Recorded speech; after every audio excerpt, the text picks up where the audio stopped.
પ્રગટને વિશે પ્રતીતિ આવે તો તમામ શાસ્ત્રો ગ્રંથો ધર્મ ગ્રંથો બધા જ આવું કહે છે. અને સાધુ સંતો કહેતા હોય તો એ તો કેટલું અઘરું. કોઈક માણસ ઘણી વાર એવું કે હું આમ ને હું તેમ. આપણે ઘણી વાર બધાની એવી ટેવ જ હોય પોતાના વખાણ કરવાને, પોતાની પ્રશંસા કરવાના. તો કોઈ માણસ બહુ એવું કહેતો ને હું આમ ને હું તેમ ને હું આમ ને તેમ, તો એને કહેવાનું તું ઉપર થોડી વાર, તમે કેવા છો એ રહેવા દો, પાડોશીને કહેવા દો. તમારા પાડોશીને કાગળ ને પેન આપો, પછી તમે કેવા છો ને લખશે. તમે તમારી વાત કરો છો તે લખે પાડોશી. વિશ્વાસ છે? સારું લખે? સાચું કહેજો. કેમ ના લખે? કારણ કે મહિલા ગુણ મહાદેવજી જાણે, એને બધી ખબર હોય. સાધુ સાધુના ગુણ ગાય. એક સાધુ અને ગાય તો કઈક હોય ને તો માપમાં ગાય ને. પણ તમે જોજો પ્રમુખ સ્વામી મહારાજ માટે કેવું ને કેટલું બોલ્યા છે. એ સાધુને પણ આપણે પ્રમુખ સ્વામી મહારાજની જેમ જ વંદન કરીએ અહીંયા બેઠા બેઠા, કે હું બાપાના ગુણ ગાયા એટલે નથી કહેતો, પણ મને એનો આનંદ અને એટલા માટે છે કે એટલા દૂર રહેવા છતાં પણ બહુ ઓછો અલ્પ સમય સુધી થોડાક સહવાસમાં રહી પણ એને ઓળખી ગયા. એટલે કે મારા કરતા એ વધારે બુદ્ધિશાળી છે. હું અંતરથી એ માનું છું કે કોઈ સંતને ઓળખવા, ભગવાનને ઓળખવાની તો બહુ મોટી વાત છે. પણ એ ઓળખી ગયા કારણ કે એને છે ને એવી સાધના કરી છે. તમારામાંથી કોઈક ડોક્ટર પણ હશે જો બેઠા છે ને.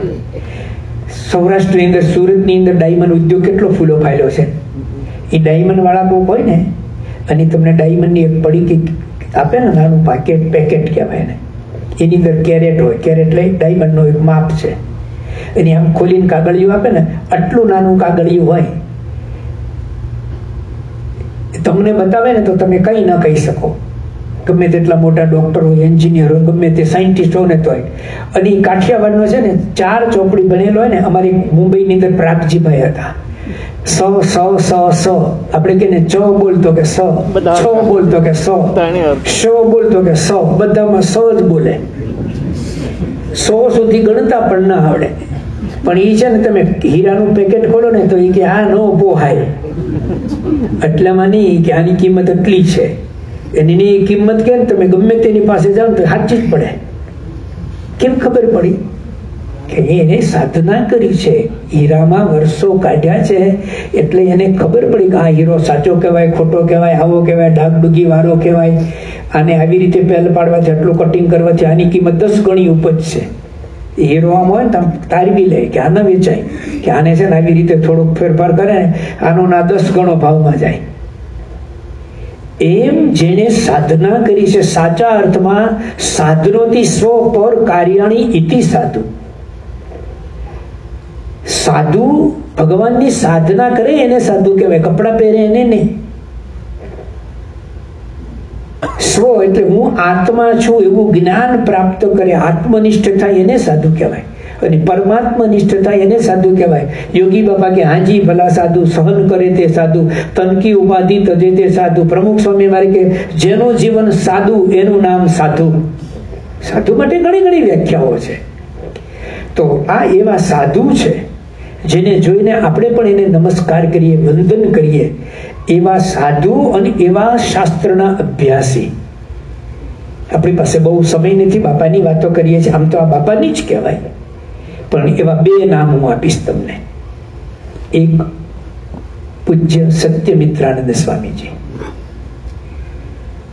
એ સાધુ સમાજની અંદર ઘણા સાધુ સંતો એને એવું કહેતા હતા. હમણાં થોડા સમય પહેલા જ એ ગયા કે વિવેકાનંદ સ્વામી પછી આવો તેજસ્વી સંન્યાસી ભારતને પ્રાપ્ત થયો હોય તો આ હતા. એ નાની ઉંમરે આદિ શંકરાચાર્યની ગાદી ઉપર એમને બેસાડ્યા હતા.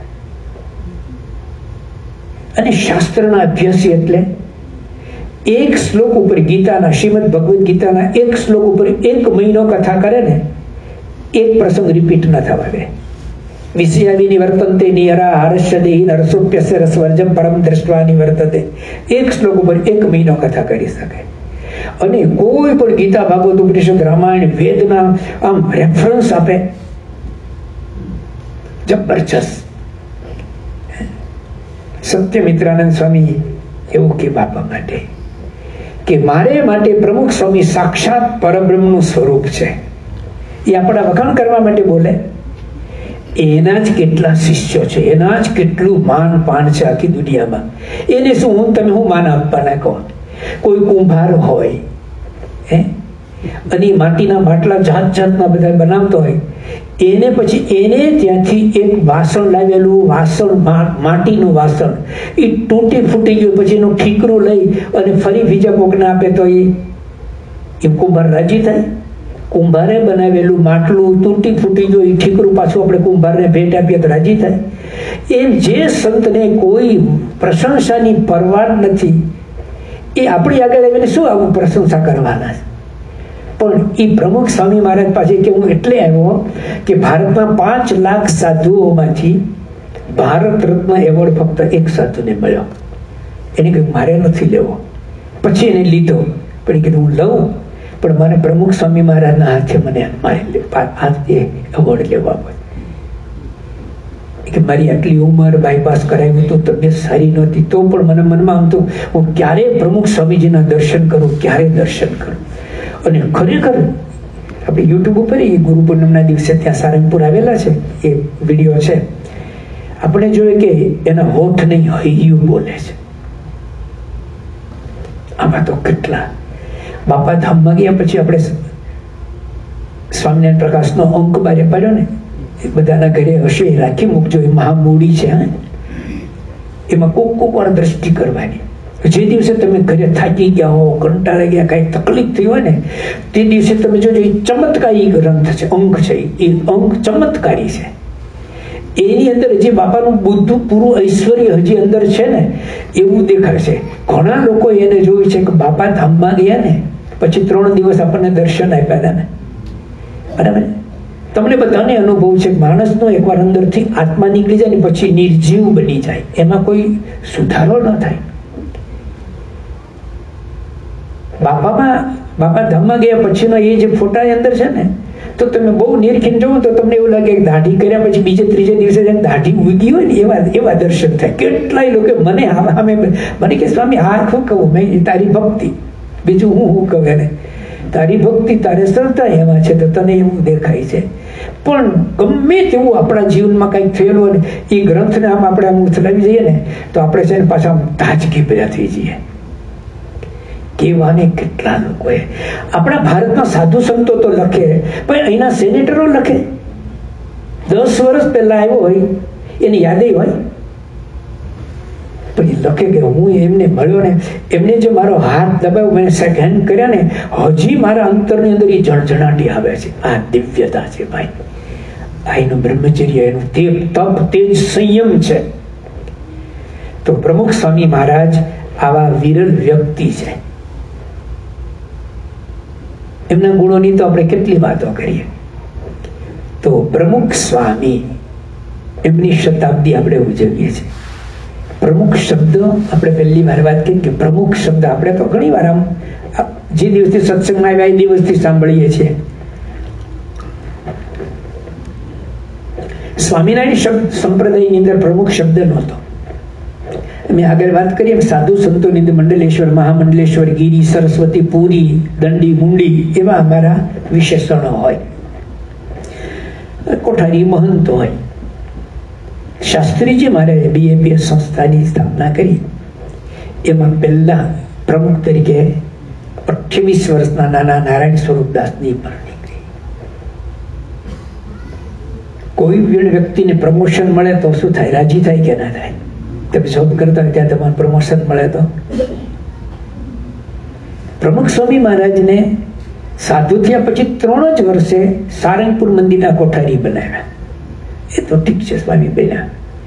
અને હજી કોઠારી પણ ચાલુ છે ને 2 વર્ષ પછી તો શાસ્ત્રીમાની નજર એના ઉપર ઠરી. કોઠારી બન્યા પછીના 3 વર્ષે શાસ્ત્રીજી મહારાજે મનોમન નક્કી કરી દીધું એક સંસ્થાના પ્રમુખ આને બનાવવા. શાસ્ત્રીમાં એકવાર સારંગપુરમાં બેઠા બેઠા કંઈ લખતા હતા અને એટલા બધા કાગળ ને મળવાના મુલાકાત ને થાક્યા પાક્યા આવેલા ને પ્રમુખ સ્વામીજી મહારાજથી પૂછી ગયું, સ્વામી તમને આમાં કંટાળો નથી આવતો?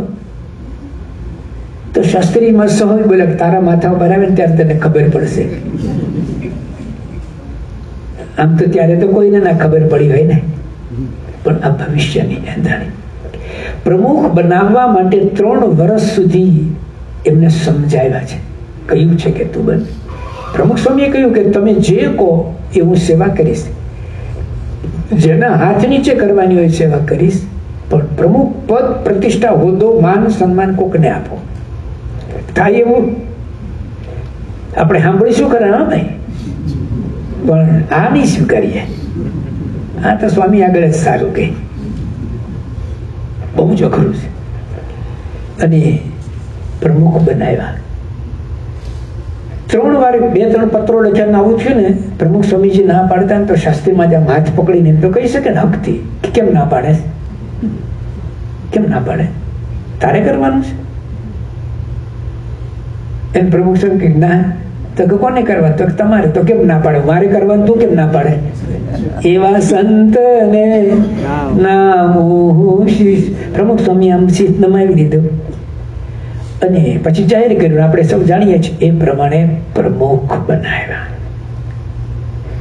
પ્રમુખ એટલે શું ભાઈ?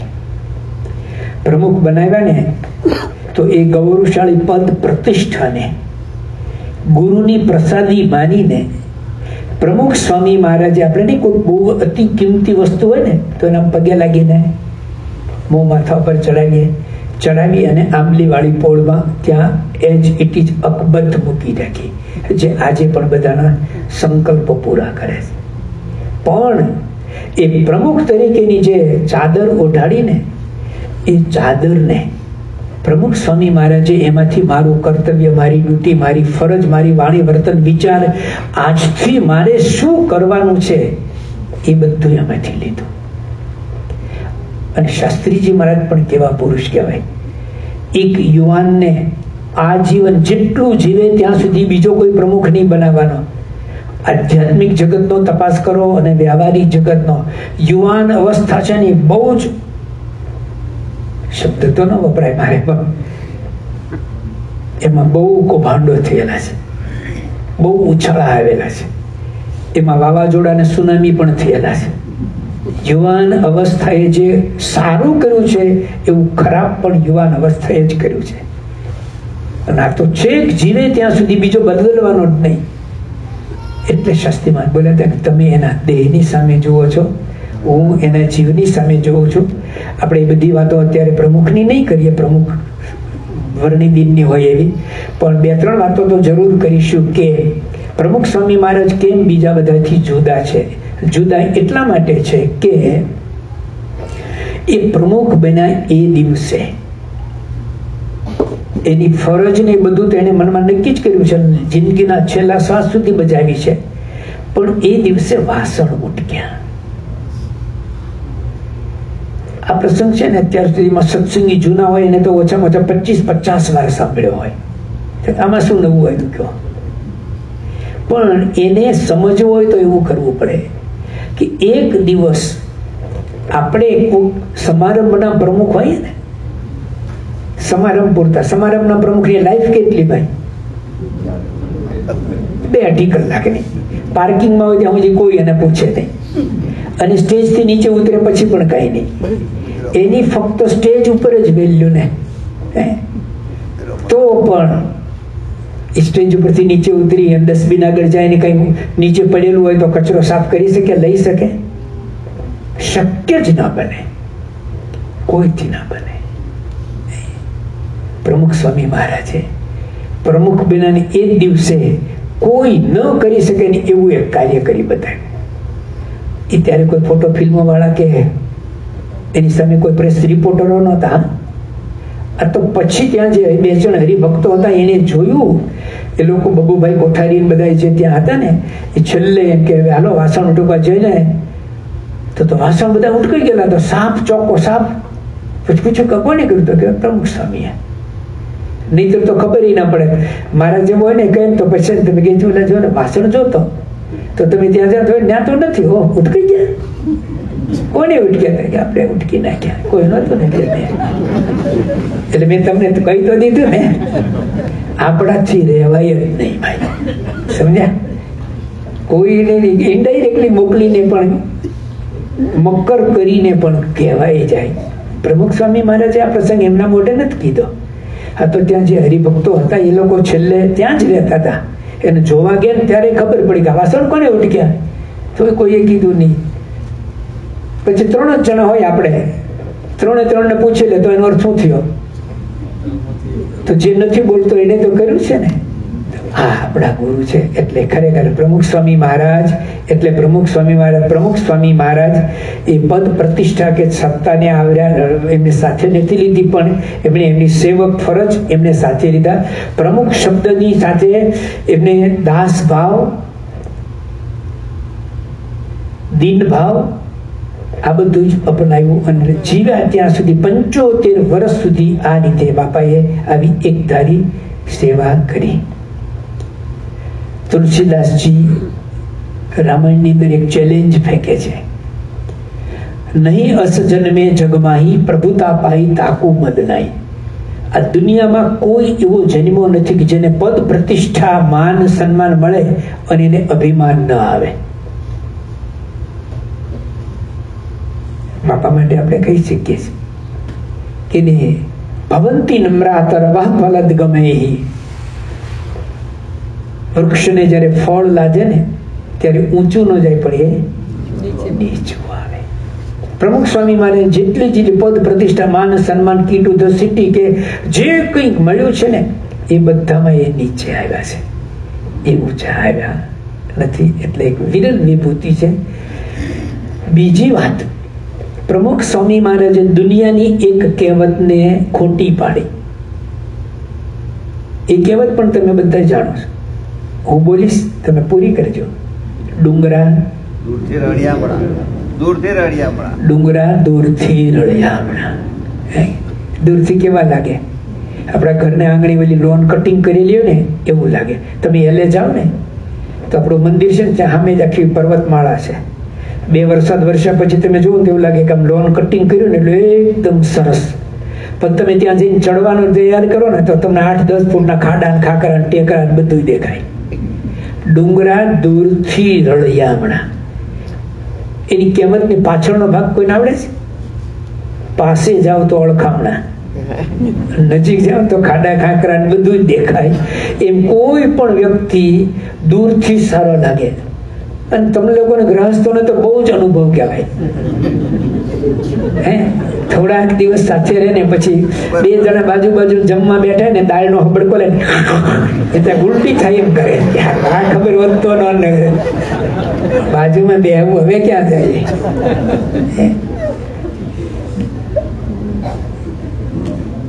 નજીક આવે ને એટલે બધું જ દેખાય, ન દેખાતું હોય બધું દેખાય. પ્રમુખ સ્વામી મહારાજે ડુંગરા દૂરથી રળિયામણા કહેવતને ખોટી પાડી. પ્રમુખ સ્વામી મહારાજની સાથે કોઈ વર્ષો સુધી રહ્યા. તમારામાંથી પણ આપણે એને દૂરથી જેટલા જોઈએ નજીક જાય ને તો વધારે ને વધારે ભવ્ય અને દિવ્ય. એની ભવ્યતા પણ વધારે દેખાય અને એની દિવ્યતા પણ વધારે. આટલા વર્ષ સુધી સાથે રહેવા છતાં એક પણ જીરે સંત સુલક્ષણ ભરા, હે અવગુણ નો રે ઉર્મા નહીં લેશ, મહાનુભવી મુનિ તે ખરા, આપે સહુને રે સાચો ઉપદેશ. જીરે સંત સુલક્ષણ ના ભર્યા, અવગુણ નો રે ઉર્મા નહીં લેશ. આપણે એક ઉપમા આપીને